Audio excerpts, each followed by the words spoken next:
Hello बच्चों, बहुत बहुत नमस्कार। स्वागत है आपका बेटा नए लेक्चर में। बेटा आज हम पढ़ने वाले हैं ग्रुप 17 और ग्रुप 18 हैलोजेंस और इनर्ट गैसेस।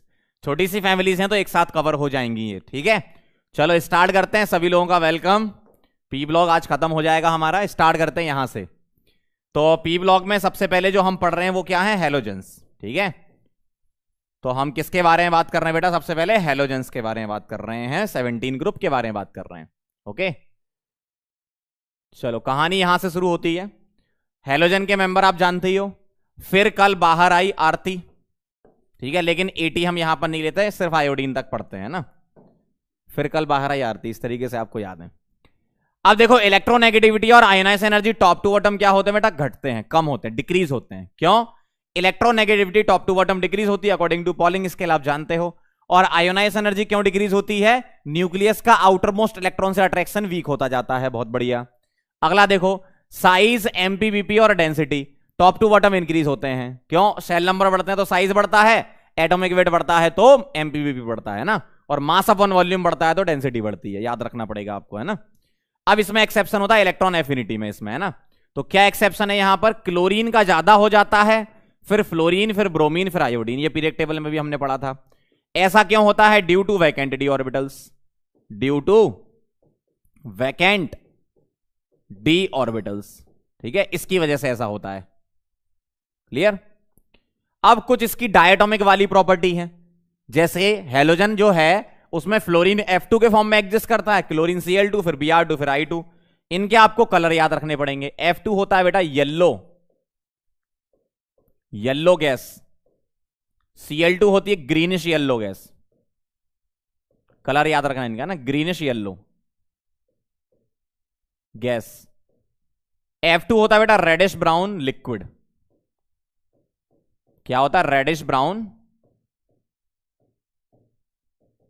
लिक्विड। और I2 होता है बेटा वायलेट ब्लैक सॉलिड, ठीक है, वायलेट ब्लैक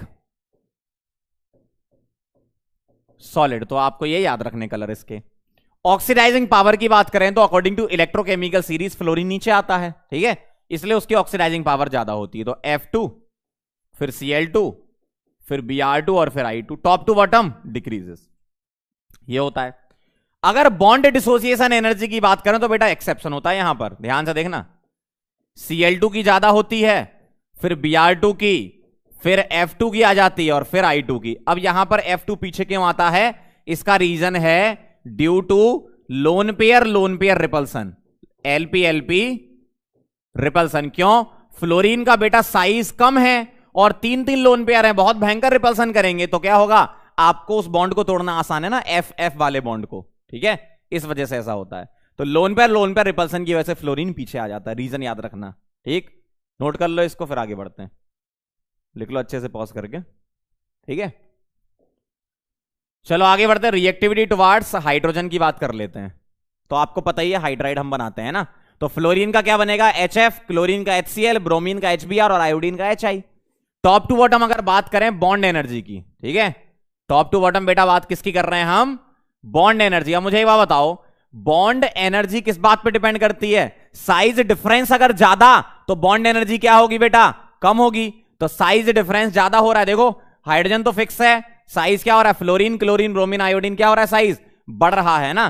तो साइज डिफरेंस अगर ज्यादा होगा तो बॉन्ड एनर्जी क्या होगी? कम होगी, ठीक है, सिंपल सा है, बिल्कुल, है ना। थर्मल स्टेबिलिटी की अगर बात करें तो बॉन्ड एनर्जी के डायरेक्टली प्रोपोर्शनल होती है। हीटिंग पर कंपाउंड कितना ज्यादा स्टेबल है, आपने हीट किया, HI तुरंत टूट जाएगा। क्यों? बॉन्ड एनर्जी कम है, साइज डिफरेंस ज्यादा है ना। अगर मैं reducing power, reactivity, acidic strength या बॉन्ड लेंथ की बात करूं तो बढ़ेगी।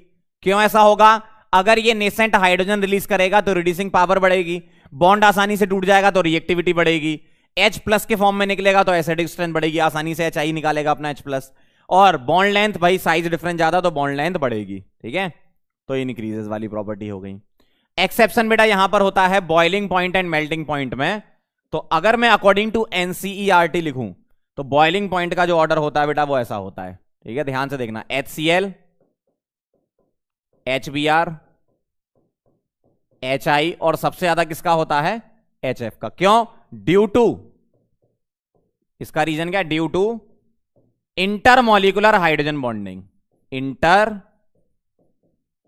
Molecular H bonding. ठीक है, इंटरमॉलिक्यूलर हाइड्रोजन बॉन्डिंग की वजह से ऐसा होता है, ध्यान रखना, HF में होती है।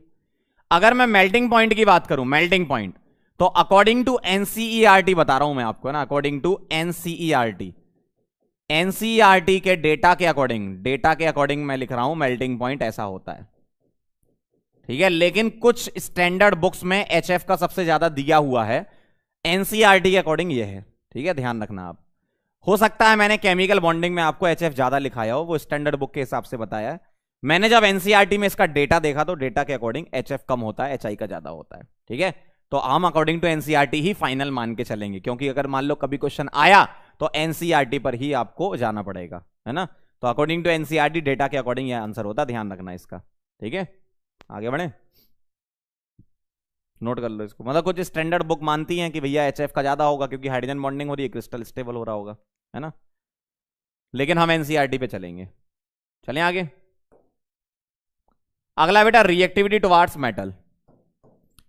अब हैलोजन मेरे पास है और मेटल है, जैसे क्या होगा, अगर मान लो अल्कली मेटल है +1 वाला तो MX बनाएगा, और क्या बना सकता है, अगर अल्कलाइन है तो MX2 बनाएगा, MX3 बना सकता है, MX4 बना सकता है, एंड सो ऑन, इस टाइप से। ठीक है, अब इसमें क्वेश्चन क्या पूछेंगे आपसे, कोवेलेंट कैरेक्टर पूछेंगे, और कोवेलेंट कैरेक्टर मैंने आपको निकालना बताया था केमिकल बॉन्डिंग में। एग्जाम्पल एक दो और करवा देता हूं आपको, जैसे LIF, LICL, LIBR और LII, बताओ किसका कोवेलेंट कैरेक्टर ज्यादा है। सबसे पहले हम क्या देखेंगे बेटा, चार्ज देखेंगे, चार्ज के बाद हम साइज पे जाएंगे। चार्ज सेम है क्यों, क्योंकि सेम फैमिली के बन रहे हैं, क्या है ना, चार्ज +1 -1 सभी पे ही है।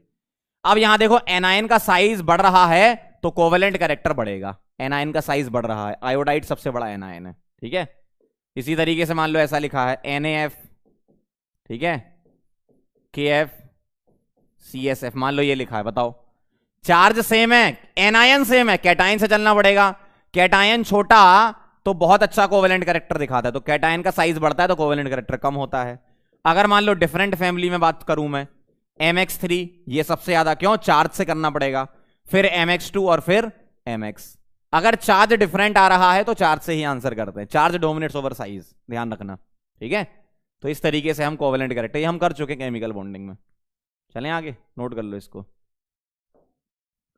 आगे बढ़ते बेटा, रिएक्शन विद अदर हैलोजन, मतलब कोई हैलोजन है उसकी अदर हैलोजन से रिएक्शन होती है, तो बेटा बनता है यहां पर इंटर हैलोजन कंपाउंड। ठीक है, X ये हो गया 1, ये हो गया 3, ये हो गया 5, और X 7 ऐसा। और जो X होता है वो लो इलेक्ट्रोनेगेटिविटी का होता है, और जो X होता है वो हाई इलेक्ट्रोनेगेटिविटी का होता है, ध्यान रखना, लो इलेक्ट्रोनेगेटिविटी और ये हाई इलेक्ट्रोनेगेटिविटी का, मतलब रिप्रेजेंटेशन है। मान लो क्लोरीन और फ्लोरीन से बनने वाला कंपाउंड आप कोई बना रहे हो, सपोज इस फैमिली का बना रहे हो, तो क्या लिखोगे, ClF लिखोगे। ठीक है, इसका बना रहे हो तो ClF3 लिखोगे, इस तरीके से लिखते हैं ना। और एक इंपॉर्टेंट पॉइंट यहां पर होता है क्या, interhalogen compounds, inter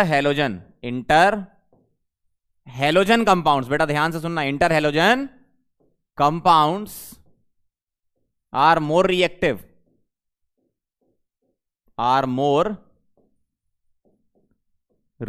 then halogens. ठीक है, अगर मैं आपके सामने लिखूं ICl और ICl2, है ना, ICl और Cl2, बताओ किसकी रिएक्टिविटी ज्यादा। बेटा ये पोलर होता है, ये नॉन पोलर होता है, ध्यान रखना, ये क्या है, पोलर है, और ये क्या है, नॉन पोलर है। तो पोलर वालों की रिएक्टिविटी ज्यादा होती है, ध्यान रखना, क्यों, बॉन्ड आसानी से टूट जाएगा कंपेरिजन टू नॉन पोलर। तो ये पॉइंट ध्यान रखना, नोट कर लो। ठीक है, आगे बढ़े। चलो बेटा अब चलते हैं हम कंपाउंड्स पर। क्लोरीन के कुछ कंपाउंड है, पहला है बेटा डाइक्लोरीन।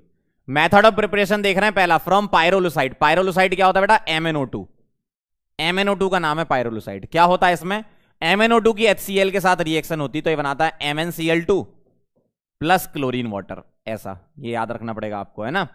Mn यहां +4 से +2 में जाता है, ठीक है, MnCl2 प्लस क्लोरीन वाटर। अगर मान लो ऐसा दे दिया तो बेटा ये अलग रिएक्शन नहीं है, यही वाली है। कैसे? ये जो NaCl प्लस H2SO4 है, इनकी रिएक्शन आप करा लो जरा। क्या करो, एक H यहां लगा दो, Na को इधर भेज दो, तो कैसा दिखेगा? HCl दिखेगा प्लस NaHSO4 ऐसा दिखेगा। अब देखना जरा, HCl MnO2 के साथ रिएक्शन यही वाली कर लेगा ऊपर वाली, और NaHSO4 एक्स्ट्रा मिल जाएगा, मतलब ऊपर वाले तो बनने ही हैं।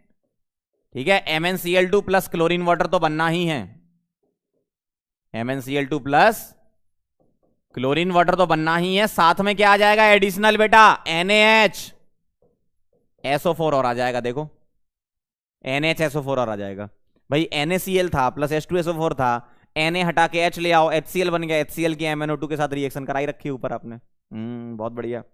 अगला बेटा डीकंस प्रोसेस। डीकंस प्रोसेस में क्या होता है? HCl के साथ O2 लेते हैं, क्यूप्रिक क्लोराइड CuCl2 क्यूप्रिक होता है, CuCl क्यूप्रस होता है। 723 केल्विन पर बनता है क्लोरीन वाटर। ठीक है, ध्यान रखना, डीकंस प्रोसेस बोलते हैं इसको। ठीक है, नोट कर लो इसको, लिख लो आराम से, पॉज कर लो, आगे बढ़ें।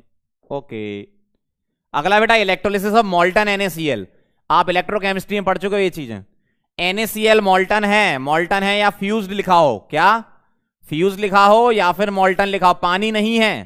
ठीक है, तो क्या होगा? NaCl तोड़ लो जरा, इलेक्ट्रोलिसिस में मैंने बताया था क्या क्या होता है। ये देगा तुम्हें बेटा Na प्लस और Cl माइनस। कैटायन कहां जाता है? कैथोड पर।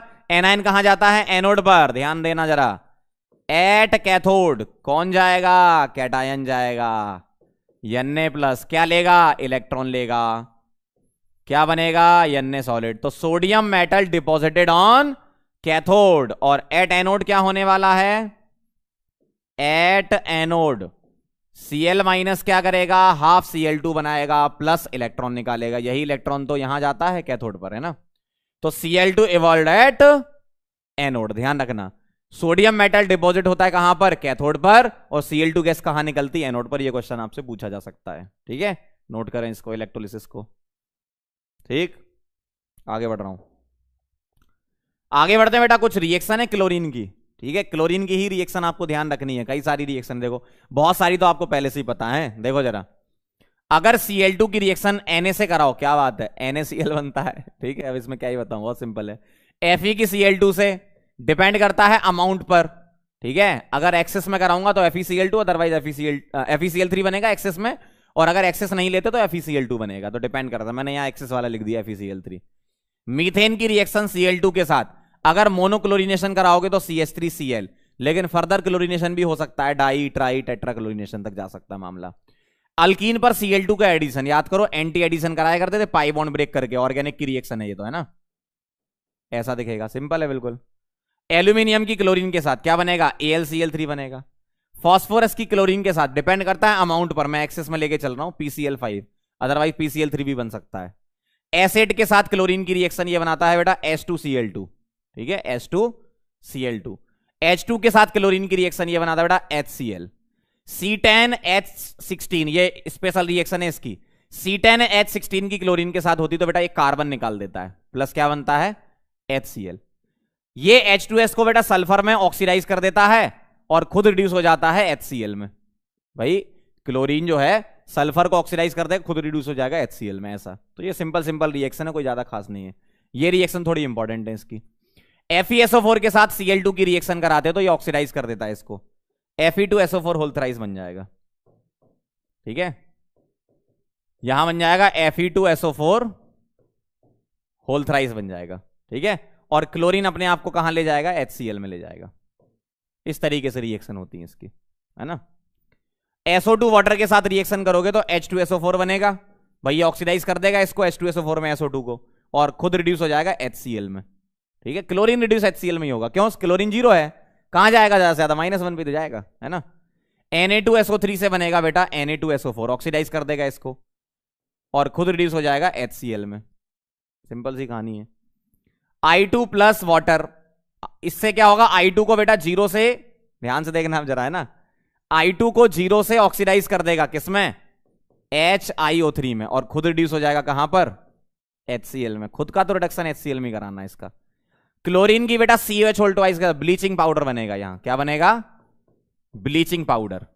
अब ये जो ब्लीचिंग पाउडर होता है ना, ये आप लिखते क्या हो ब्लीचिंग पाउडर को, लिखते हो CaOCl2, लेकिन एक्चुअल में CaOCl2 नहीं होता, इसमें बहुत सारी चीजें होती ब्लीचिंग पाउडर में। क्या होता है, CaOCl whole twice dot CaCl2 dot CaOH whole twice. हाँ भाई ऐसा होता है, डॉट 2H2O। इतना बड़ा फॉर्मूला होता है ब्लीचिंग पाउडर का, जिसको आप शॉर्ट फॉर्म में क्या लिख देते हो, CaOCl2। इन सबको कंबाइन करके जो रिएक्शन बनती है CaOCl2 लिख देते हो, है ना। तो ये कहानी है इसकी, दिख गई आपको कहानी बिल्कुल। चलो भाई नोट कर लो इसको, फिर आगे बढ़ते हैं। तो ये रिएक्शंस आपको याद होनी चाहिए, है ना। ये ब्लीचिंग पाउडर का पूरा ओवरऑल फॉर्मूला ये है, आप लिख ऐसे देते हो उसको, है ना। जेई में क्वेश्चन भी आ चुका है इस पर, Cl2 और CH होल ट्वाइस वाले रिएक्शन पर। उन्होंने बोला था एक ऑक्सी एसिड का सॉल्ट बनता है, ऑक्सी एसिड है ये, देखो COCl2 ऑक्सी एसिड का सॉल्ट है, इसका नाम है कैल्शियम हाइपोक्लोराइट। अभी मैं आपको ऑक्सी एसिड बताऊंगा क्लोरीन के, है ना, नोट कर लो। सिंपल रिएक्शन बिल्कुल, ठीक है। अगला बेटा रिएक्शन विद अमोनिया, देखना पहली ये मैंने अमोनिया में भी लिखा रखी। Cl2 की रिएक्शन अगर अमोनिया में होती है, अगर मैं अमोनिया एक्सेस में ले लूं, एक ये मैंने लिखाई थी, और अगर मैं क्लोरीन को एक्सेस में ले लूं, एक ये मैंने लिखाई थी, है ना। अगर मैंने अमोनिया को एक्सेस में लिया, अमोनिया को, तो ये बनाता है NH4Cl प्लस N2। और अगर मैंने क्लोरीन को एक्सेस में लिया तो बेटा एक्सप्लोजिव बनता है, याद करो बताया था मैंने, विस्फोटक होता है एक्सप्लोजिव, NCl3 प्लस HCl। ठीक है, अमोनिया में भी लिख रखी है हमने रिएक्शन, ये बहुत इंपॉर्टेंट रिएक्शन है। एल्कली के साथ रिएक्शन क्या होती है, देखो मैं क्लोरीन के अलावा ब्रोमीन आयोडीन भी सेम रिएक्शन देते हैं, तो मैं एक जनरल रिएक्शन लिख देता हूं, सही रहेगा, है ना। तो H2 की रिएक्शन NaOH से कराओगे आप कोल्ड कंडीशन में, कोल्ड एंड डाइल्यूट कंडीशन ऐसा बोलते हैं ना। तो बेटा इसमें बनता है NaX plus NaOX plus water, ये कोल्ड कंडीशन में बनता है। अगर आपने हॉट ले लिया और कॉन्सेंट्रेटेड बेस ले लिया, कैसा, हॉट एंड कॉन्सेंट्रेटेड बेटा ले लिया, तो इसमें बनता है NaX plus NaXO3, NaXO3 plus water, ऐसा होता है। ठीक है, अब इनके नाम लिख लो आप, बहुत आसान है। पहली बात तो यहां X क्या क्या ले सकते हो, फ्लोरीन नहीं लेना, क्या लेना, क्लोरीन ब्रोमीन आयोडीन लेना। ठीक है, यहां भी X क्या है, क्लोरीन ब्रोमीन आयोडीन है, ये तो क्लियर करो सबसे पहले। ठीक है, ClBrI होना चाहिए। इनके नाम लिख लो। NaX का तो नाम पता है, सोडियम हैलाइड, ये तो जानते ही हो। NaOX का लिख लो, इसका नाम है सोडियम हाइपोहैलाइट, हाइपोहैलाइट। इसका नाम है सोडियम हैलेट, ठीक है, ऐसा होता है। और ये जो दोनों रिएक्शन है बेटा, ये होती है डिस्प्रपोर्शनेशन, इसलिए बहुत इंपॉर्टेंट होती है, एग्जाम में भी आ चुकी है ये। डिस्प्रपोर्शनेशन रिएक्शन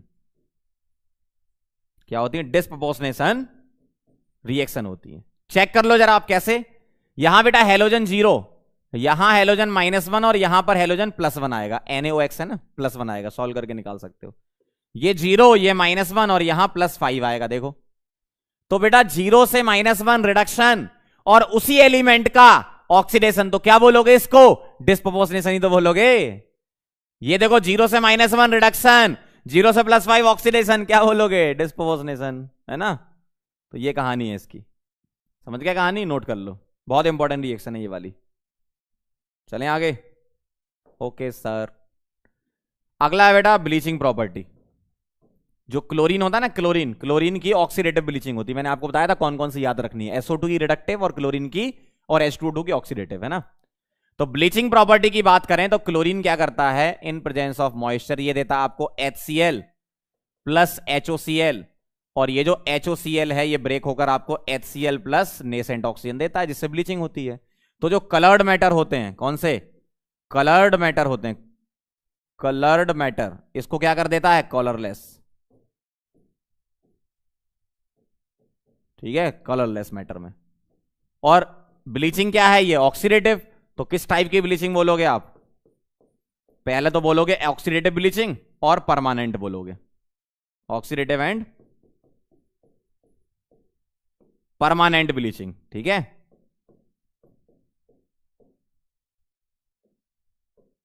ऑक्सीडेटिव ब्लीचिंग होती है और परमानेंट ब्लीचिंग होती है, ध्यान रखना, ठीक है। रीगेन नहीं कर पाएगा कलर, रिडक्टिव में रीगेन हो जाता है एयर में ऑक्सीडाइज होके, ठीक। चलें आगे, पॉज करके नोट भी करते जाओ बेटा।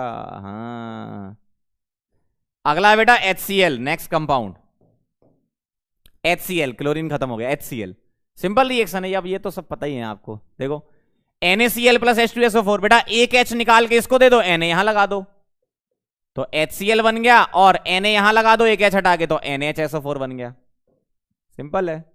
अगर NaHSO4 ही शुरुआत में दे दें तो NaCl के साथ फिर से रिएक्शन करा दो, तो दूसरा जो H है वो निकाल दो और Na लगा दो, तो दूसरा H निकालोगे तो HCl और Na लगा दोगे तो Na2SO4, सिंपल है, ठीक। बस ये है कि टेम्परेचर ज्यादा रिक्वायर्ड होता है अगली रिएक्शन में, इससे आसान क्या है, ठीक है, नोट कीजिए, आगे बढ़े। अगला है बेटा अमोनिया की HCl के साथ रिएक्शन, HCl के साथ अमोनिया, अरे यार एसिड बेस रिएक्शन है, NH4Cl बनेगा, एसिड बेस रिएक्शन है, NH4Cl बनना है। Na2CO3 की HCl के साथ रिएक्शन, तो आप क्या करो, कैटाइन एनायन एक्सचेंज कर दो यहां पर, कैसे, Na के साथ Cl और H के साथ CO3, Na के साथ Cl और H के साथ CO3 क्या बनेगा, H2CO3, और इसको आपको छोड़ना नहीं है ऐसे, इसको क्या करना है, CO2 और वाटर में कन्वर्ट करना है, ठीक है, इजीली डिसोसिएट हो जाता है कार्बोनिक एसिड। अगर ये आ गया तब भी कोई टेंशन नहीं, कैटाइन एनायन एक्सचेंज करो, क्या बनेगा, NaCl बनेगा और यही बनेगा H2CO3, ठीक है, और ये क्या करोगे आप, CO2 वाटर में ब्रेक कर दोगे इसको, बहुत आसान है, ठीक। यहां देखो, यहां भी वही खेलना है भाई, Cl Na के साथ और हाइड्रोजन का SO3, तो NaCl बनेगा और हाइड्रोजन का SO3 क्या बना देगा, H2SO3, और ये भी क्या होता है बेटा, इसी जैसा होता है, ब्रेक कर दो इसको SO2 वाटर में, तो फाइनल आप SO2 वाटर लिखोगे, तो इसका आंसर क्या पढ़ोगे, NaCl plus CO2 water, NaCl plus CO2 water, NaCl plus SO2 water, ऐसा पढ़ोगे, ठीक है। जैसे आपका H2CO3 लेस स्टेबल होता है वैसे ही H2SO3 भी होता है, टूट जाता है, नोट कर लो, सिंपल रिएक्शन है ना। आगे बढ़े, यस। अगला बेटा reaction of gold and platinum with aqua regia, लिख चुके हैं हम ये नाइट्रोजन फैमिली में, बस एक बार और लिख देता हूं मैं। एक्वारीजिया क्या होता है, concentrated HNO3 plus concentrated HCl, ठीक है, 1:3 मिक्सचर होता है, ये आपको पता ही है। क्या करता है ये, HNO3 और HCl कंबाइन होके देता है NOCl plus water plus nascent chlorine, और नेसेंट क्लोरीन पार्ट लेते हैं किसके साथ, गोल्ड और प्लेटिनम के साथ। गोल्ड की रिएक्शन नेसेंट क्लोरीन से होती है तो AuCl3 बनता है, और HCl के साथ रिएक्शन करके HAuCl4, क्या नाम है इसका, auro chloric acid, auro chloric acid, simple. अगर प्लेटिनम ले लिया तो प्लेटिनम क्या करता है, पहले PtCl4 बनाएगा और HCl के साथ रिएक्शन करके H2PtCl6 बनाएगा, क्या नाम है इसका, हेक्साक्लोरोप्लेटिनिक एसिड, हेक्साक्लोरो प्लेटिनिक एसिड, ठीक है, बहुत आसान है। अगला बेटा Fe की रिएक्शन HCl के साथ, तो Fe जब रिएक्शन करता है HCl के साथ तो H2 गैस निकलती है, ये क्या बनाता है, FeCl2 बनाता है प्लस H2 गैस निकलती है ना, रिड्यूसिंग एजेंट की तरह काम कर सकता है ये, नोट कर लो। चलें आगे, वेरी नाइस, बहुत बढ़िया बेटा। अगला बेटा oxy acids of chlorine, chlorine के हम 4 ऑक्सी एसिड पढ़ते हैं, हेलिक 1 acid HOCl, हेलिक 2 acid, sorry 3 acid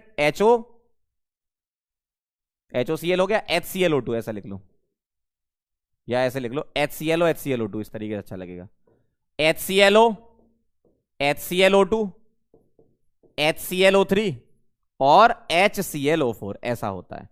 इनके नाम क्या क्या हैं, इसको बोलते हैं हेलिक, फर्स्ट ऑक्सीडेशन नंबर इसकी 1 होती है, एसिड, क्लोरीन की ऑक्सीडेशन नंबर यहां होती है बेटा +1, यहां +3, यहां +5, यहां +7, एक्स मान के आप निकाल सकते हो ना। हेलिक 1 एसिड, इसका नाम है हेलिक 3 एसिड, थर्ड एसिड ऐसा लिखते हैं ना, इसका नाम है हेलिक फिफ्थ 4 क्यों लिख रहा हूं, 5th एसिड, और हेलिक की जगह क्लोरीन है तो क्लोरिक कर देना है ना, मैं इन जनरल लिख रहा हूं ऐसा। और इसका नाम है हेलिक, हेलिक की जगह क्लोरिक आ जाएगा, 7 एसिड। ठीक है, 1357 ऐसा होता है। नेम लिख लो इसका, इसका नाम है बेटा क्लोरस एसिड। क्या नाम है? Chlorous acid. ठीक है, इसका नाम है, सॉरी क्लोरस नहीं, हाइपोक्लोरस है, क्लोरस इसका है, नीचे कर दूं इसको, है ना। इसका नाम है हाइपोक्लोरस एसिड, हाइपोक्लोरस क्या बेटा? एसिड। दूसरे वाले का नाम है क्लोरस एसिड, है ना। तीसरे वाले का क्लोरिक एसिड, क्लोरिक एसिड। ठीक है, और फोर्थ वाले का नाम है परक्लोरिक एसिड, बेटा परक्लोरिक एसिड। अब सुनना जरा ध्यान से, ये ऐसा पर एसिड है जिसमें पर नहीं है। क्यों? पर से फीलिंग आती है परऑक्साइड होना चाहिए, लेकिन ऐसा नहीं होता, इसका नाम में ही पर आता है, स्ट्रक्चर में पर नहीं आता, मतलब परऑक्सी लिंकेज नहीं होता, नाम में ही पर है इसमें, है ना, ध्यान रखना। स्ट्रक्चर कैसे बनाओगे? Cl बना लो, जितने H हैं उतने OH लगा दो, और बाकी O बचते हैं तो डबल बॉन्ड O लगा दो, सिंपल सा, है ना। HClO2 का बनाना है, एक OH लगा दो, एक O बचा तो डबल बॉन्ड O लगा दो। ऐसे ही एक OH लगा दो, एक O बचा तो डबल बॉन्ड O लगा दो, इस तरीके से। समझ रहे बात को? खत्म। ठीक है, तो ये आपको ऑक्सी एसिड ध्यान रखने हैं। चलें आगे, वेरी गुड। अब बेटा some important points of halogens पे चल रहे हैं। हेलोजन के कुछ इंपॉर्टेंट पॉइंट, अकरेंस मतलब किस फॉर्म में एग्जिस्ट करता है नेचर में, तो अकरेंस लिखना है सबसे पहले फ्लोरीन की।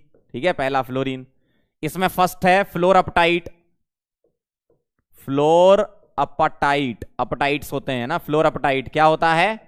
Ca3PO4 whole twice dot CaF2, ये होता है फ्लोरअपटाइट। ठीक है, दूसरा एग्जिस्ट करता है फ्लोरिस्पार, फ्लोरिस्पार ये कुछ नेम से ही आ जाता है बेटा, डायरेक्ट क्वेश्चन, है ना। फ्लोरिस्पार होता है बेटा CaF2। तीसरा होता है क्रायोलाइट, क्रायोलाइट ये होता है Na3AlF6। ठीक है, ये फ्लोरीन की अकरेंस हो गई। दूसरा क्लोरीन की देखना, क्लोरीन की अकरेंस है नंबर 1 क्लोरअपटाइट, क्लोरअपटाइट में मिलता है ये क्लोरअपटाइट।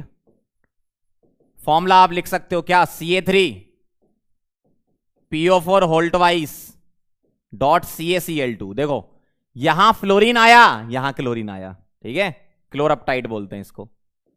सेकंड कॉमन सॉल्ट आप जानते ही हो, NaCl, common salt, salt NaCl।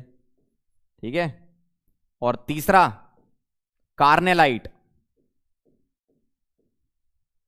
Carnallite KCl dot MgCl2 dot 6H2O, इस फॉर्म में भी क्लोरीन मिलता है।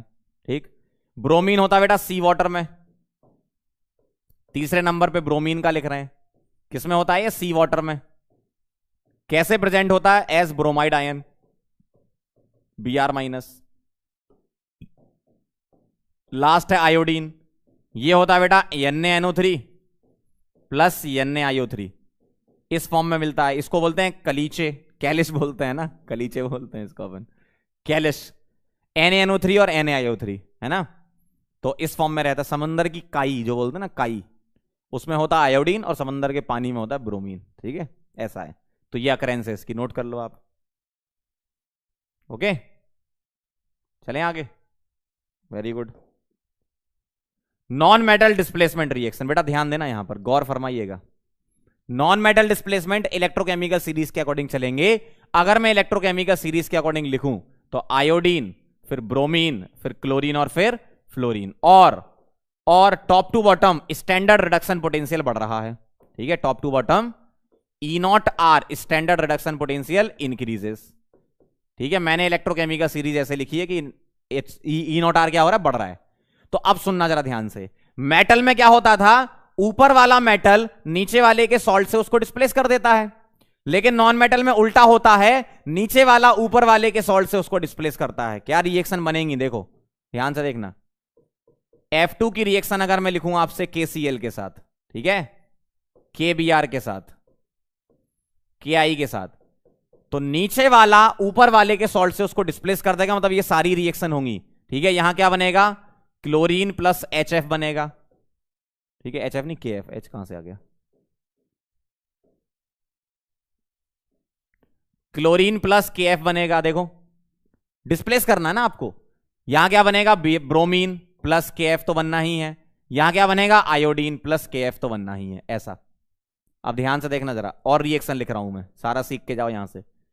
अगर मैं Cl2 की रिएक्शन कराऊं किसके साथ, KF के साथ, KBr के साथ, ठीक है, और KI के साथ, तो कौन सी रिएक्शन होगी बेटा, क्लोरीन यहां आता है, ये वाला इसके सॉल्ट के साथ रिएक्शन नहीं करेगा, लेकिन ऊपर वाले को तो डिस्प्लेस कर देगा ना, तो Br2 आएगा प्लस KCl आएगा, और यहां I2 आएगा प्लस KCl आएगा।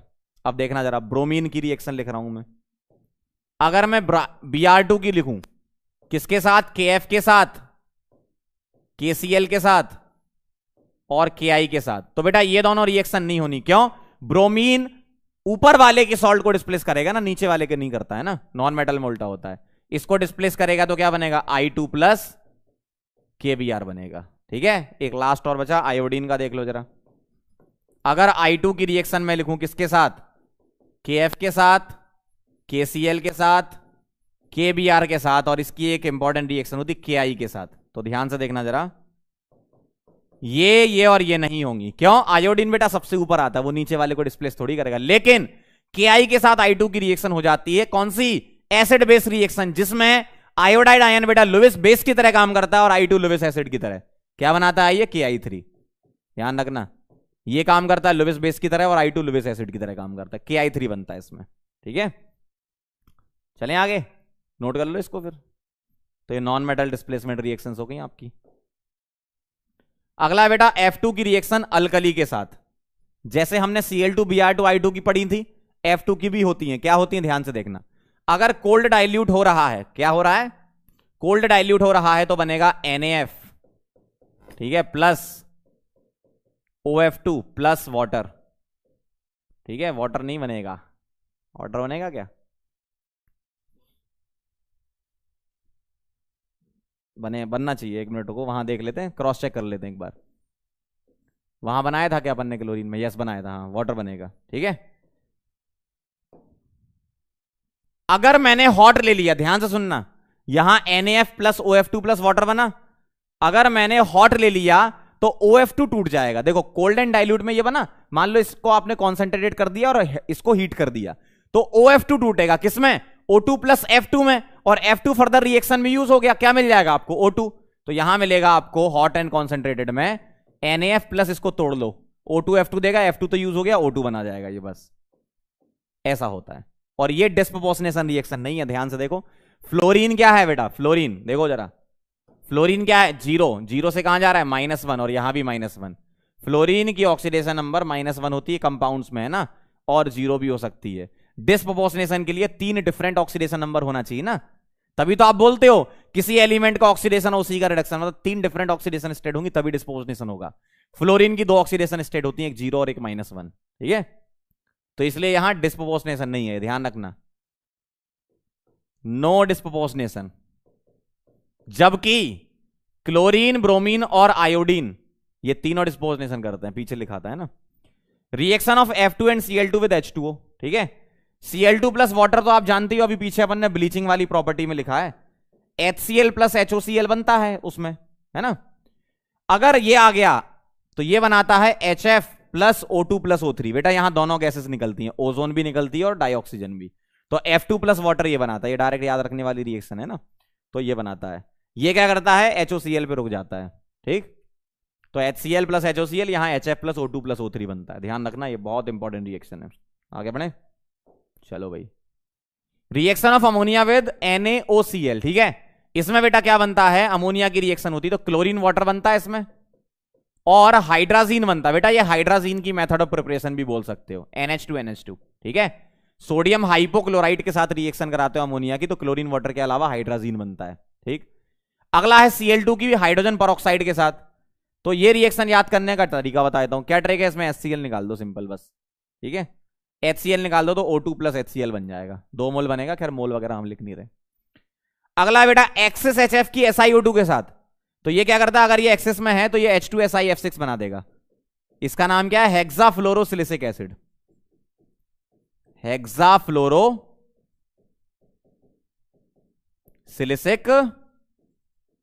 एसिड, ये बना देगा, सिंपल है। HClO3 की बेटा हीटिंग करानी है जब टेम्परेचर कितना हो, ग्रेटर देन 373, तो ये क्या बनाता है? ClO2 plus O2 plus water, ठीक है, ये हीट होकर ClO2 बना लेता है। अगला है reaction of I2O5 with CO। I2O5 की CO के साथ रिएक्शन तो बेटा CO को ऑक्सीडाइज कर देगा और खुद I2 में कन्वर्ट हो जाएगा, CO को ऑक्सीडाइज कर देगा CO2 में। और I2 की ये रिएक्शन आपको पता है, आपने टाइट्रेशन में बहुत बार यूज करी इसको, रिडॉक्स रिएक्शन में, Na2S4O6 हाइपो वाली रिएक्शन है, आयोडोमेट्रिक टाइट्रेशन, ठीक है, आयोडोमेट्रिक आइडियोमेट्रिक थे ना, नोट कर लो इसको, ठीक। चलो बेटा आगे देखो, ClO2 की रिएक्शन HF के साथ, एक काम करो, इन दोनों को मिला के HClO4 निकाल दो और बाकी जो बचा वो लिख दो मैथमेटिकली। इन दोनों को मिला के HClO4 निकाल दो, तो एक H गया, एक Cl गया और 4 O गए, तो क्या बचा?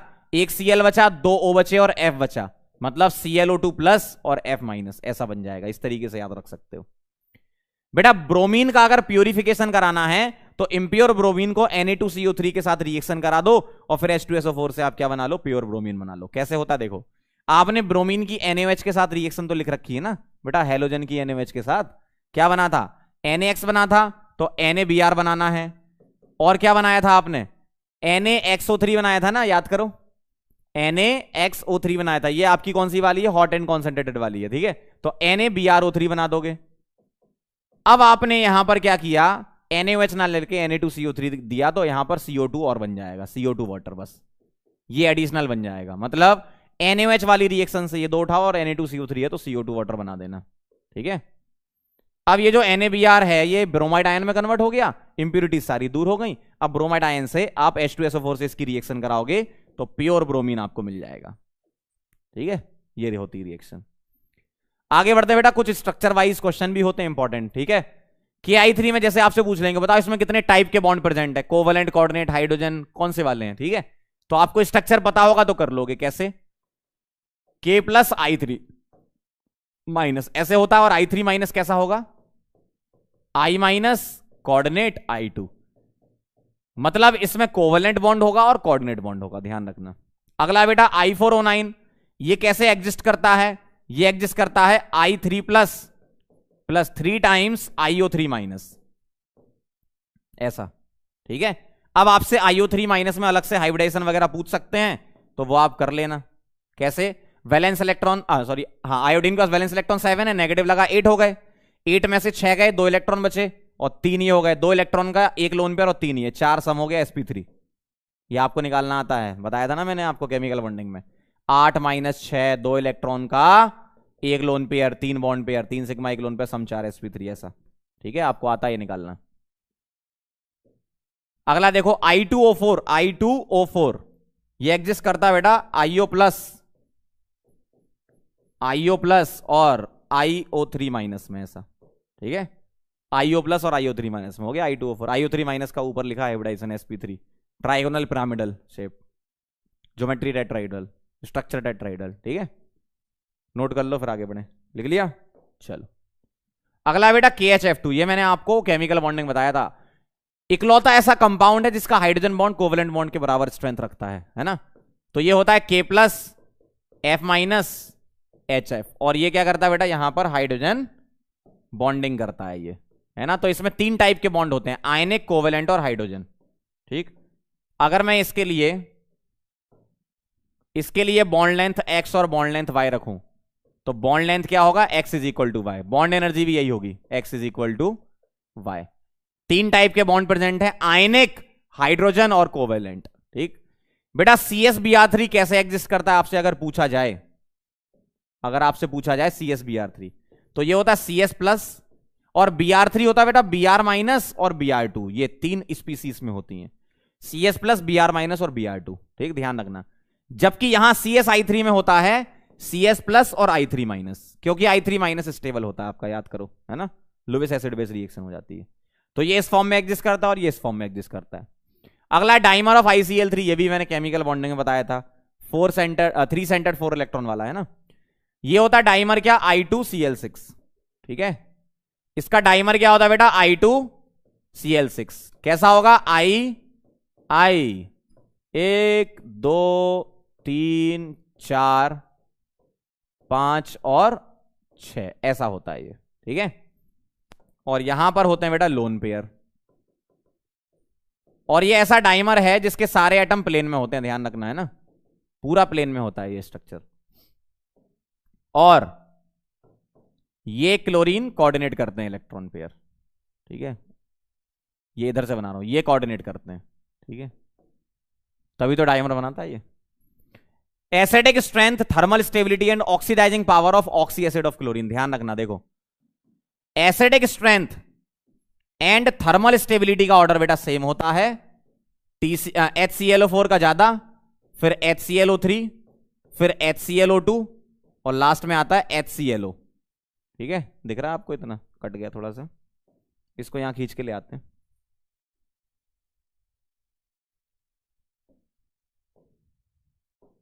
ये होता है बेटा क्या? Acidic strength and thermal stability, top to bottom increases, क्यों? ऑक्सीडेशन नंबर बढ़ती है। अब ऑक्सीडाइजिंग पावर ओपी की बात करेंगे तो इसका उल्टा होता है। कौन आसानी से ओ रिलीज कर देता है? HClO, ठीक है, तो ध्यान रखना ऑक्सीडाइजिंग पावर डिपेंड करती है कौन आसानी से ओ रिलीज करता है। HClO आसानी से रिलीज कर देता है,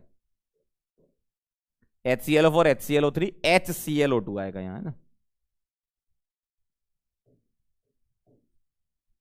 और यहां HClO आएगा, ठीक है। 4 3 2 1 ये आएगा आपका ऑर्डर। क्लियर? समझ रहे बात को? नोट कर लो इसे।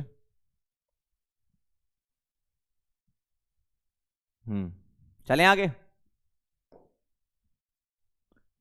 प्रैक्टिस कर लेते हैं बेटा। कुछ क्या लिखा है? Why ICl is more reactive than I2, बताया मैंने आपको। ये क्या है? ICl इंटर हेलोजन कंपाउंड है, पोलर है, और I2 क्या है बेटा? नॉन पोलर है, ठीक है। Interhalogen compounds are more reactive than normal halogen.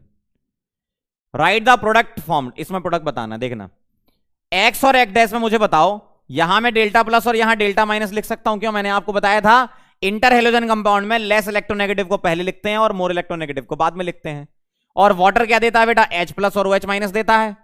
तो अब आप क्या करो? H प्लस को किससे जोड़ दो? एक्स डैश से, तो HX डैश बन जाएगा, और OH माइनस को किससे जोड़ दोगे? X से, तो HOX बन जाएगा ऐसा। यूरेनियम की रिएक्शन ClF3 से, इंटर हेलोजन कंपाउंड की रिएक्शन है, तो बेटा ये ClF बनाता है और UF6 बनाता है ये, ठीक है। ये आपको डायरेक्ट ध्यान रखनी पड़ेगी। यूरेनियम +6 में ऑक्सीडाइज हो जाता है। HiI2 के साथ क्या बनाता है? Iodine plus water. O2 क्या करता है? HI को ऑक्सीडाइज कर देता है आयोडीन प्लस वाटर में, ठीक है। Oxidation number of oxygen in, ये तो मैंने ऑक्सीजन में करा रखी थी, अंडरलाइन करके निकाल लो। इधर आएगी +2 और इधर आएगी +1, क्योंकि फ्लोरीन की तो -1 होती है ना कंपाउंड्स में।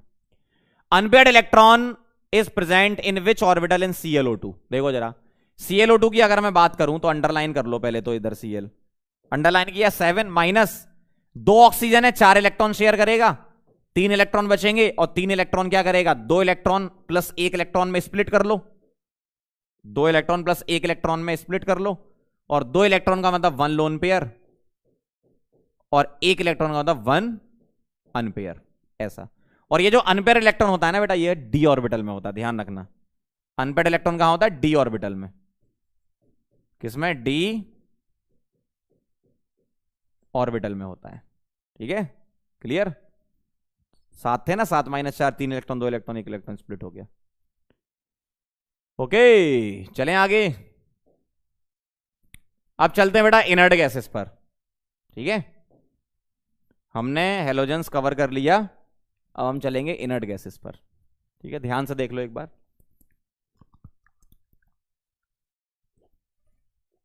सिंपल एकदम, बहुत ज्यादा रिएक्शन नहीं है ना। देखो,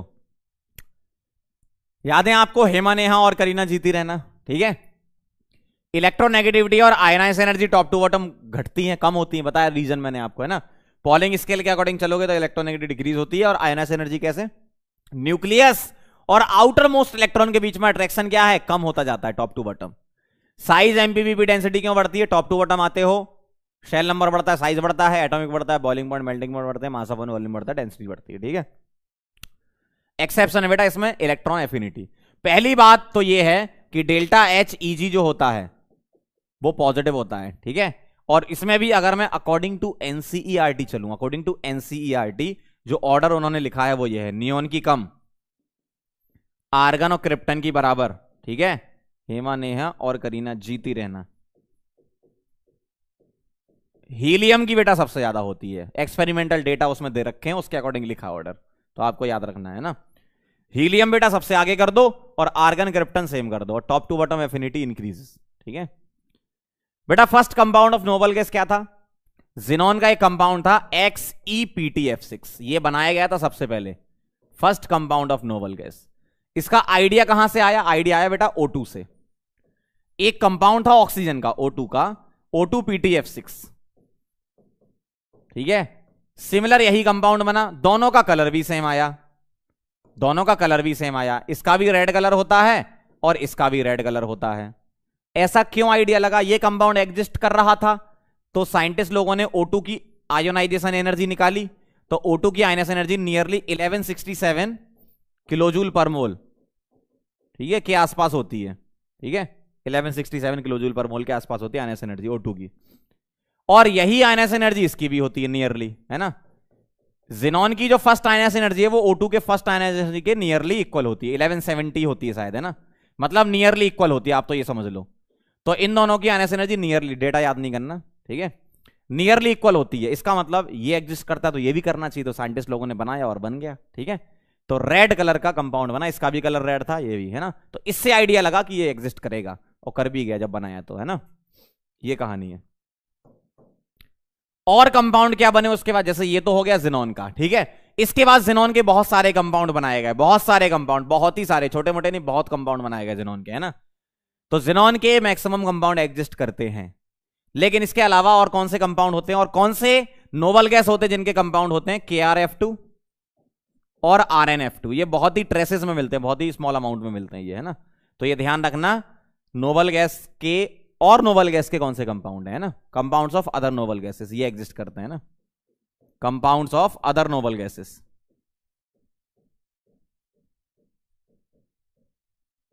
ठीक है। बाकी जिनॉन के एग्जिस्ट करते हैं, हीलियम और नियोन के कंपाउंड एग्जिस्ट नहीं करते, है ना। चलें आगे, नोट कर लो इसको, चल रहे हैं आगे हम। ये देखो बेटा, फ्लोराइड्स ऑफ जिनॉन सबसे इंपॉर्टेंट है आपके पूरे इसमें चैप्टर में, छोटा सा तो चैप्टर है ही 3-4 पेज का।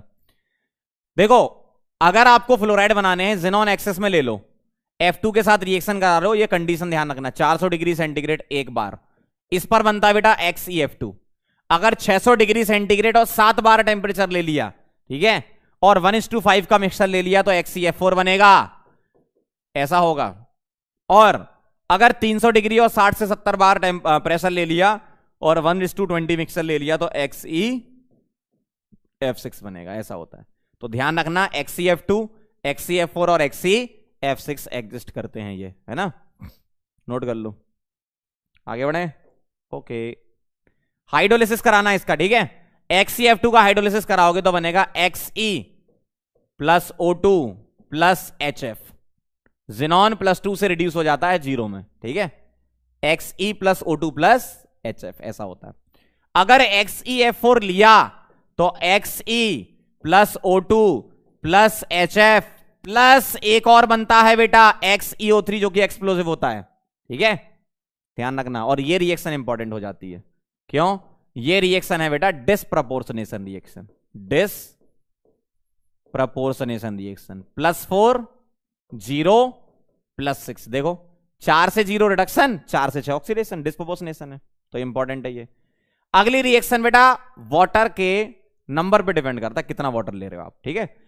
अगर आपको XeF6 में एक ही वाटर दे रखा है, एक वाटर, ठीक है, अगर एक ही वाटर दे रखा है तो क्या करो, 2 F हटाओ, 1 O लाओ, तो कैसा दिखेगा? XeOF4 प्लस क्या बनेगा? 2 HF।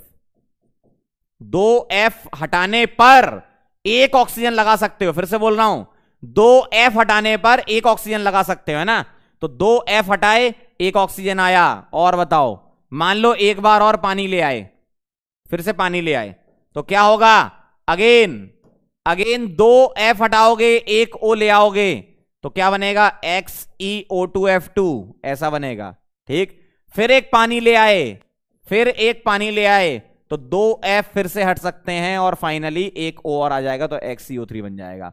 अब ये ध्यान रखना क्वेश्चन में क्या दिया है, अगर XeF6 दिया है, एक बार पानी लिखा है तो आंसर आपको ये देना है, एक बार पानी लिखा है तो। अगर 2 वाटर लिखे हैं तो आंसर ये देना है, 3 वाटर या एक्सेस वाटर लिखा है तो आंसर ये देना है। ये तीनों ही आंसर हो सकते हैं आपके, है ना। डिपेंड करता है वाटर कितना लिखा है, ध्यान रखना वाटर डिपेंडेंट होता है, वाटर के कितने मोल हैं उस पर डिपेंड करता है। ठीक, नोट कर लो इसको। आगे बढ़े, चलें, पॉज करके नोट कर लिया करो। चलो भाई, अगला बेटा reaction of xenon fluorides with PF5, SbF5 और MF के साथ। तो बेटा ये जो जिनॉन फ्लोराइड होता है ना, ये गुड फ्लोरिनेटिंग एजेंट है।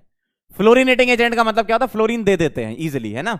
जैसे XeF2 PF5 ये बना लेता है XeF+ और PF6 माइनस।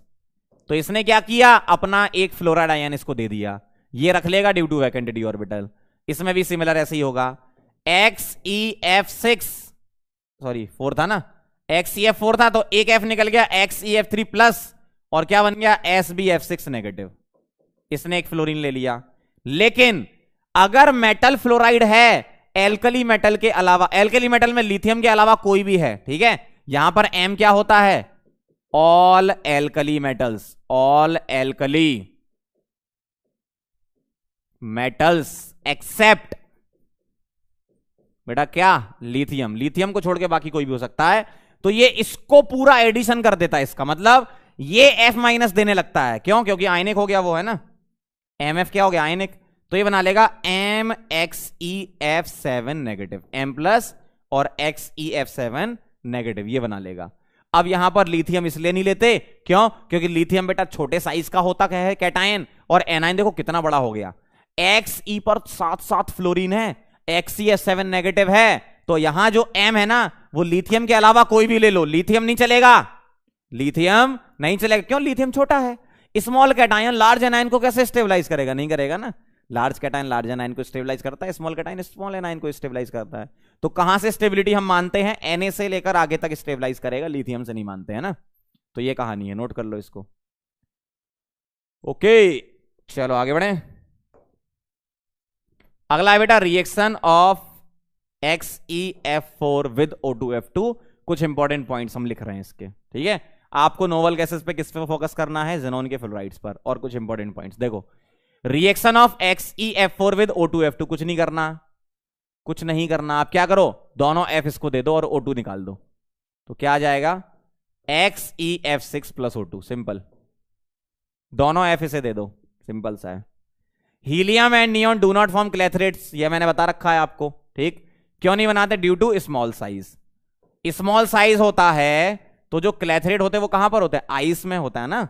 तो आइस के जो वॉइड होते हैं, स्मॉल साइज का है तो वॉइड से बाहर निकल जाते हैं, ठीक है, इसलिए वो वॉइड में ट्रैप नहीं हो पाते। क्लेथरेट क्या होते हैं, वॉइड के अंदर इनर्ट गैस का ट्रैप हो जाना, उसको क्लेथरेट बोलते हैं ना। तो क्लेथरेट्स नहीं बनाते, क्यों, स्मॉल साइज के तो वॉइड में से निकल जाएंगे, क्लेथरेट नहीं बनेंगे, है ना। Solubility in water increases top to bottom, इसका रीजन क्या है, due to increase in van der Waals forces. Top to bottom आते हो, साइज बढ़ता है, साइज बढ़ता है तो वंडर वाल फोर्स बढ़ते हैं ना। तो ये ध्यान रखना, solubility in water increases top to bottom due to VW forces, ठीक है, weak van der Waals forces. Argon used in arc welding, ठीक है, आर्क वेल्डिंग जो होती है ना, वेल्डिंग आपने देखी होगी, उसमें आर्गन यूज करते हैं, जो उसमें एक जो सिलेंडर होता है ना, उसमें आर्गन होती है। अगला है बेटा डिके ऑफ Ra। रेडियम जो होता है वो अल्फा पार्टिकल निकालता है। अल्फा पार्टिकल क्या होता है, हीलियम न्यूक्लियस, कैसे बनाओगे, 2He4, ठीक है। अब यहां पर आपको बताना है Rn का एटॉमिक नंबर और मास नंबर क्या होगा। यहां 88 है, यहां 2 है, तो यहां क्या होना चाहिए 86। Law of conservation of atomic number और मास नंबर लगता है यहां पे न्यूक्लियर रिएक्शन में। 226 है, यहां 4 है, तो यहां क्या आना चाहिए 222, ऐसा, ठीक है। तो ये ध्यान रखना, रेडियम के डिके होने पर क्या बनता है, अल्फा पार्टिकल डिके होने पर, ठीक, रेडॉन बनता है। चलें आगे। अब है बेटा ये क्वेश्चन, ये बहुत इंपॉर्टेंट क्वेश्चन है, बहुत ही ज्यादा इंपॉर्टेंट है, ठीक है। बहुत बार एग्जाम में आए हैं, बहुत, एक दो बार नहीं, बहुत बार एग्जाम में आए हैं इनमें से, है ना। और ये आपको केमिकल बॉन्डिंग से करने हैं, इसमें नोबल गैसेस की कोई बात नहीं है। आप ये मत समझो कि नोबल गैसेस का चल रहा है तो सर कुछ नई चीज बता देंगे। ये सारी चीजें आपको केमिकल बॉन्डिंग की पता है, कई क्वेश्चन तो हम वहां कर चुके हैं, बस मैं आपको एक बार टेबल बना के लिखवा देता हूं ताकि आप रिवाइज करके जाओ। ठीक, ऑक्सीडेशन नंबर निकाल लें जरा। XeF2 में क्या आएगी, +2 यहां पर, +4 ये तो निकाल लोगे ना x मान के, +6 यहां, +6 यहां, +8। ठीक है, अब ध्यान से देखना जरा। XeF2 का हाइब्रिडाइजेशन निकालना है, तरीका आपको पता है कैसे, अंडरलाइन करो 8 - 2, 6 इलेक्ट्रॉन के 3 लोन पेयर, पता है ये आपको, 2 + 3 सम कर दोगे क्या आ जाएगा 5, हाइब्रिडाइजेशन sp3d, सब पता है आपको, है ना। तो मैं डायरेक्ट लिख रहा हूं, तरीका आपको मैंने सिखाया था उसी से ही करना है। sp3d मतलब मैं यहां पे ब्रैकेट में ये भी लिख देता हूं, बॉन्ड पेयर और लोन पेयर कितने। sp3d कैसा आया, 2 बॉन्ड पेयर से आया और 3 लोन पेयर से आया। ठीक है, ज्योमेट्री क्या होगी, 2 + 3 सम कर दोगे, 5 पर ज्योमेट्री ट्राइगोनल बाइपिरामिडल। शेप कैसे चेक करोगे, 2 और 3, शेप क्या होगा लीनियर, ऐसा करना है आपको, है ना। लोन पेयर ऑन जिनॉन, ठीक है, lone pair on xenon, xenon पे लोन पेयर चाहिए, बताओ जरा कितने हैं।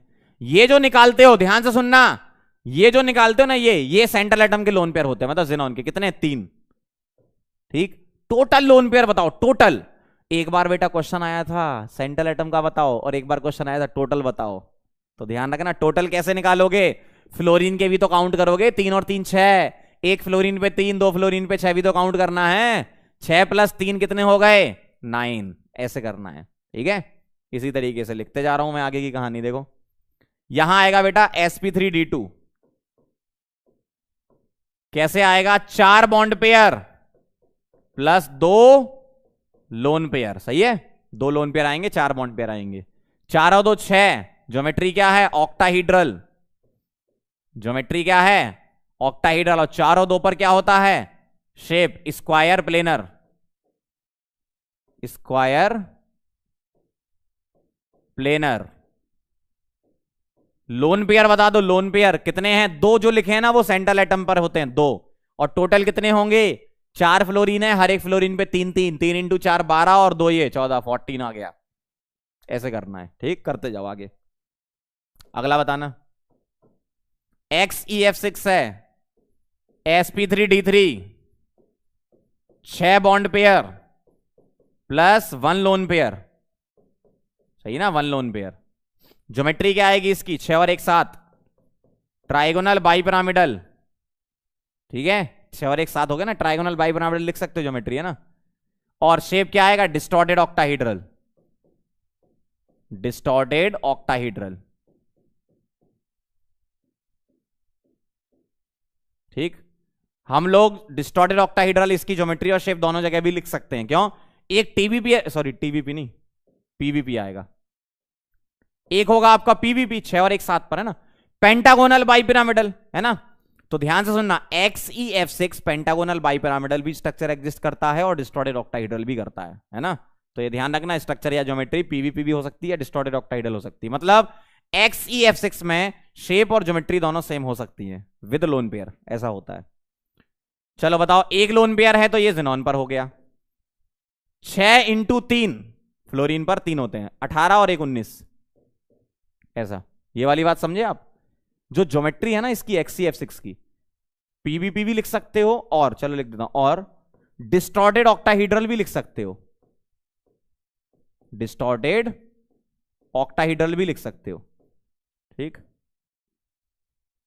इसकी शेप में भी यही लिख सकते हो, डिस्टॉर्टेड ऑक्टाहीड्रल, ये स्पेशल केस है, ध्यान रखना, है ना। पीवीपी भी मानते हैं ज्योमेट्री, और डिस्टॉर्टेड ऑक्टाहीड्रल भी मानते हैं, शेप डिस्टॉर्टेड ऑक्टाहीड्रल होती है। XeO3 में आ जाओ, 3 आएंगे इसके पास बॉन्ड पेयर और 1 लोन पेयर, है ना। तो sp3, XeO3 का sp3, 3 आ जाएंगे क्या बॉन्ड पेयर, कौन से वाले बॉन्ड पेयर लेते हैं हम, ये सिग्मा वाले, ध्यान रखना। अब आप ये मत कहना सर जिनॉन में तो डबल बॉन्ड O होता है, आप तो 3 बॉन्ड पेयर ले रहे हो, 6 होते हैं, मैं बेटा सिग्मा वाले काउंट कर रहा हूं यहां, है ना, प्लस 1 लोन पेयर। ज्योमेट्री क्या आ जाएगी, टेट्राहीड्रल, और शेप क्या आ जाएगा इसका, 3 1 पर trigonal pyramidal, trigonal trigo pyramidal. Lone pair 1 है किस पर, सेंट्रल एटम पर, ये जो लोन पेयर है सेंट्रल एटम का होता है। हर एक ऑक्सीजन पे दो दो होते हैं, तो 3 का डबल 6 और 1 7, ऐसा है। ऐसे निकालना है आपको, ये करना है ना। XCO4 में आ जाओ। XCO4 में भी sp3 आंसर है, ठीक। 4 बॉन्ड पेयर कौन से वाले हैं? सिग्मा वाले हैं, plus 0 lone pair, tetra, tetra lone pair कितने? 0 इस पे, लेकिन हर एक ऑक्सीजन पे दो दो होंगे, 4 का डबल 8 टोटल लोन पेयर। ऐसे करना, ये सब आपको पता है पहले से, है ना। ये पूरा केमिकल बॉन्डिंग चल रहा है। चलें आगे, नोट कर लेना पॉज करके। आ जाओ कुछ और कर लेते हैं। चलो, XCOF2 में बताना इसका ऑक्सीडेशन नंबर X -2 मतलब +4 आ जाएगा, ठीक है। ये आप निकाल सकते हो, मैं निकाल के लिख देता हूं डायरेक्ट। +4 यहां आएगा कितना? +4 और 2 +6। यहां आएगा कितना? -2 और +6, ठीक है। +6 इधर कितना आएगा? -2 +8, ऐसा होगा, ठीक है। चलो शुरू करो जरा, आइए आइए। हाइब्रिडाइजेशन निकालना है, ठीक है। तो जिनॉन के पास वैलेंस इलेक्ट्रॉन 8 थे, 8 में से 2 इसके माइनस हुए, 2 इसके माइनस हुए, 4 माइनस हो गए, तो 4 बचे। 4 बचे मतलब 2 लोन पेयर, ठीक है। 2 लोन पेयर बचे, और 2 और 1 3, 3 bond pair, 2 lone pair, sp3d।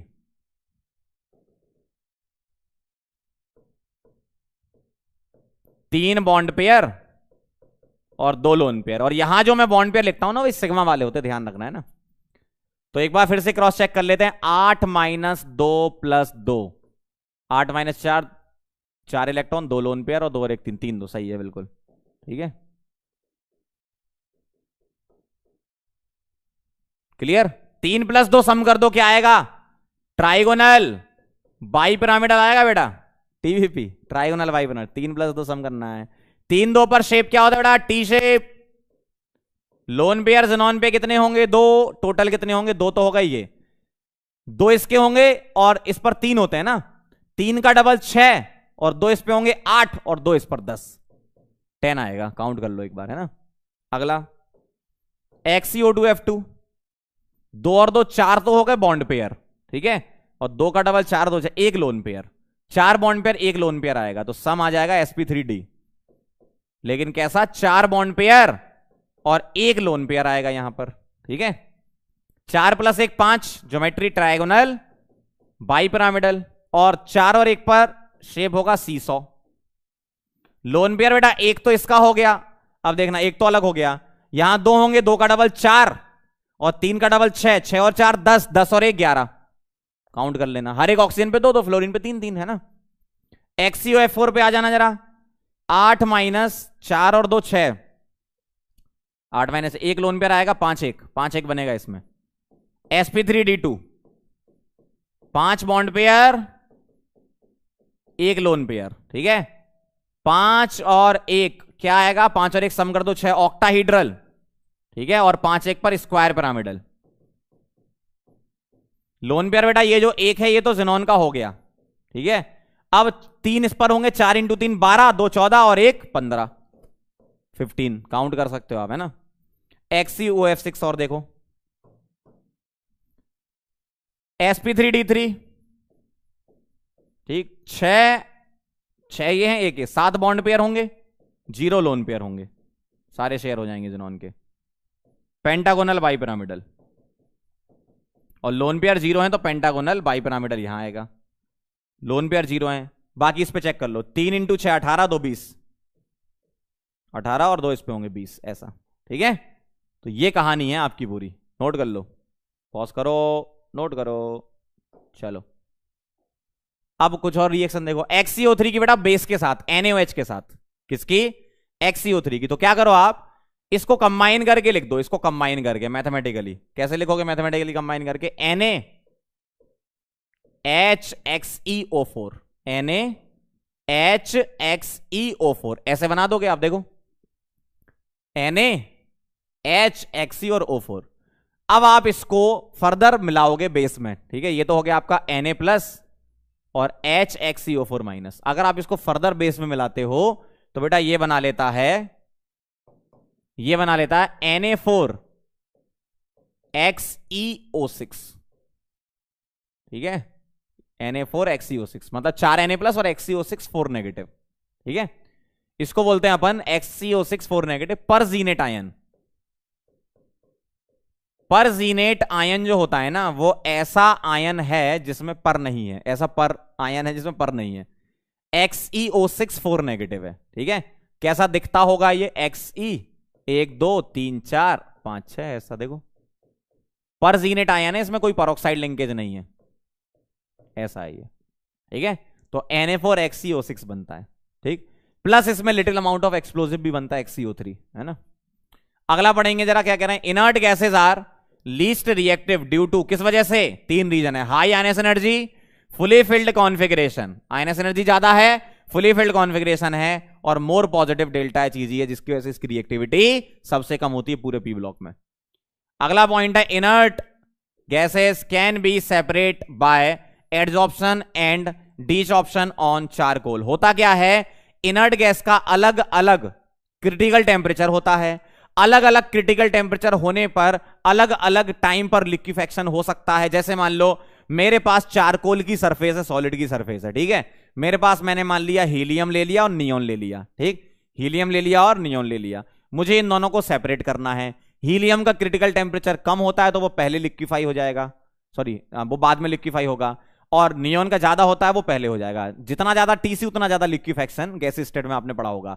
तो जिसका टीसी ज्यादा उसका लिक्विफेक्शन आसान, तो उसको आप पहले लिक्विफाई कर सकते हो, सरफेस पर ले आए, एडजॉर्ब करवा लिया, उसको सेपरेट कर लिया, ऐसा होता है ना।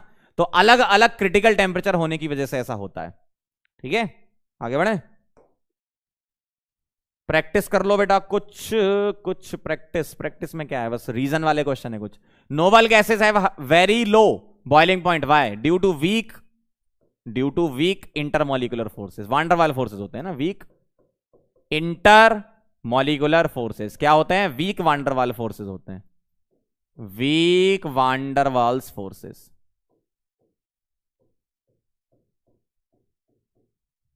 ठीक है। अगला, why has it been difficult to study the chemistry of RN, NCERT के सवाल हैं इसलिए मैं आपको बता रहा हूं। Chemistry of RN, very short half life, due to very short half life, half life बहुत कम होती है जिस वजह से स्टडी करना मुश्किल है। अगला, why is the used in, why is, अच्छा क्वेश्चन ही पूरा नहीं है, वाई हीलियम इज द, ऐसा होगा, helium is the, question complete करो, He is the used in diving apparatus, क्यों, हीलियम जो है ना, हीलियम डज नॉट फॉर्म, या ऐसा लिख लो, due to low solubility in blood, ऐसा लिख लो, due to low solubility in blood, blood में सॉल्युबिलिटी बहुत बहुत बहुत कम होती है, तो आप इसको यूज कर सकते हो, ठीक है। तो ये कहानी है बेटा, आपकी प्रैक्टिस पूरी हो गई, इनर्ट गैसेस भी खत्म हो गया, और कुछ बचा है क्या, अच्छा सही दिख रहा है एकदम, हम ठीक है, चलो। तो ये कहानी पूरी हो गई बेटा, आपकी पी ब्लॉक खत्म हो गया, देख लो आप एक बार, सारी रिएक्शन हमने पढ़ ली।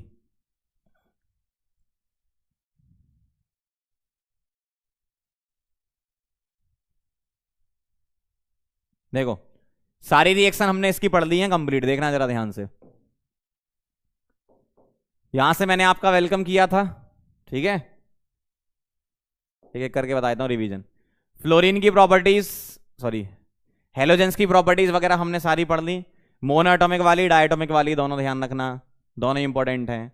हाइड्राइड वगैरह का ध्यान रखना, बॉइलिंग पॉइंट वगैरह का ध्यान रखना। अच्छा यहां पर एक वेपर प्रेशर भी पूछ सकते हैं आपसे, तो बॉइलिंग पॉइंट का इनवर्सली प्रोपोर्शनल कर दो तो वेपर प्रेशर होता है, बॉइलिंग पॉइंट का इनवर्सली प्रोपोर्शनल क्या होता है, वेपर प्रेशर होता है, ठीक है, ध्यान रखना ये अगर आपसे पूछ लें तो। चलो आगे बढ़ते हैं, ठीक है। एनसीईआरटी में मेल्टिंग पॉइंट का ऑर्डर जो दिया मैंने उसके अकॉर्डिंग लिखवा दिया, बाकी बुक्स में हो सकता है एचएफ का ज्यादा दिया हो आपको। रिएक्टिव टुवार्ड्स मेटल वगैरह, कोवेलेंट कैरेक्टर, फजांस रूल लगाना आता है आपको। इंटर हेलोजन कंपाउंड ज्यादा रिएक्टिव होते हैं नॉर्मल हेलोजन से, ये पता होना चाहिए। फिर क्लोरीन की कुछ मेथड ऑफ प्रिपरेशन है, ठीक है, उसके अलावा क्लोरीन की कुछ रिएक्शन है, बहुत ज्यादा इंपॉर्टेंट रिएक्शन तो नहीं है, लेकिन एक बार देख लोगे तो आइडिया लग जाएगा क्या करना है। इनकी जो इंपॉर्टेंट रिएक्शन है मैंने स्टार लगा रखा है वहां पे, अल्कली के साथ रिएक्शन बहुत ज्यादा इंपॉर्टेंट है इसकी, है ना। ब्लीचिंग प्रॉपर्टीज की ध्यान से याद करके जाना, ठीक है। ये HCl में आ गया, HCl उतना खास इंपॉर्टेंट नहीं है ना, HCl उतना खास इंपॉर्टेंट नहीं है, फिर भी एक बार रीड कर लेना, पड़ा है NCERT में दिया है तो पढ़ना ही है। ऑक्सी एसिड्स ऑफ क्लोरीन वगैरह, ठीक। अकरेंस ऑफ सारे हेलोजेंस क्या होती हैं, नॉन मेटल डिस्प्लेसमेंट, इलेक्ट्रोकेमिस्ट्री से रिलेटेड कॉन्सेप्ट होता है आपका ये। हेलोजन की NaOH के साथ रिएक्शन अलग तरीके से होती हैं और फ्लोरीन के अलग तरीके से होती है, ध्यान रखना, ठीक है। ये सारे इंपॉर्टेंट पॉइंट्स आप एक बार देख लेना, ठीक। उसके बाद अपन ने क्या देखा, इनर्ट गैसेस पर कुछ प्रॉपर्टीज हो गई। इनर्ट गैसेस में बेटा जिनॉन के फ्लोराइड्स बहुत इंपॉर्टेंट है, ये सारा पढ़ के जाना, जिनॉन फ्लोराइड्स वगैरह, ठीक है। और फ्लोराइड का हाइड्रोलिसिस पढ़ के जाना, और ये हाइब्रिडाइजेशन वगैरह निकालना आपको आता ही है, बस ये इतना कर लोगे तो इनर्ट गैस में काम हो जाएगा आपका, ठीक है। और ये कुछ इंपॉर्टेंट पॉइंट्स। चलो तो अब मैं जाते जाते आपको एक बात कहना चाहता हूं, जो बात मेरे दिल में बहुत दिनों से थी, जो मैं आपसे कहना चाह रहा था। P ब्लॉक खत्म होने की खुशी में आपको बहुत बहुत बधाइयां, और यहां पर आने के लिए आपको बहुत बड़ा वाला थैंक यू, ठीक है। आपने P ब्लॉक पढ़ा, बहुत अच्छे से इसको तैयार करेंगे, जितना मैंने पढ़ाया है उतना रिवाइज करके जाएंगे, काम हो जाएगा, ठीक है। अच्छे तरीके से कर लेना इसको, ओके। समझ गया कहानी क्या है। P ब्लॉक अपना खत्म हो गया, boron family, carbon family, nitrogen family, oxygen family, halogen, inert gas छोटे छोटे से थे तो एक साथ करा दिया मैंने। P ब्लॉक खत्म, अब बेटा अपन करेंगे D ब्लॉक, F ब्लॉक वगैरह, और मेटलर्जी करेंगे, फिर हाइड्रोजन और अल्कली अल्कलाइन खत्म हो जाएगा आपका, ठीक है। ओके, समझ गए बात को क्या करना है। जो जो नोट्स आ रहे हैं उसको अच्छे से रिवाइज करके जाओ, एक भी चीज छोड़नी नहीं है, क्योंकि एक भी चीज बाहर की नहीं है, सारी NCERT की है, ठीक है। तो एक भी चीज आपको छोड़नी नहीं है, सारा ही पढ़ना है। आप मुझसे इनऑर्गेनिक में ये तो पूछना ही मत कि सर इसमें से ये छोड़ दें कि ये कर लें, मैंने बता दिया, जहां पर लेस इंपॉर्टेंट है मैंने बता दिया, लेकिन करना आपको सारा ही है, NCERT है सारी, है ना। तो इनऑर्गेनिक में आपको कुछ नहीं पूछना मुझसे, जो मैं कराते जा रहा हूं वो करते जाना है, ये मत पूछना कि सर ये वाला छोड़ दें क्या, ना, सारा करना है, सारा NCERT है। जो DPP आ रही है उसको सॉल्व करो, और जो आपके थ्योरी नोट्स हैं उसको अच्छे तरीके से रिवाइज करके जाओ, एग्जाम में बहुत बढ़िया जाएगा एग्जाम आपका, ठीक है। चलो मिलते हैं फिर नेक्स्ट लेक्चर में, तब तक के लिए ओके बाय।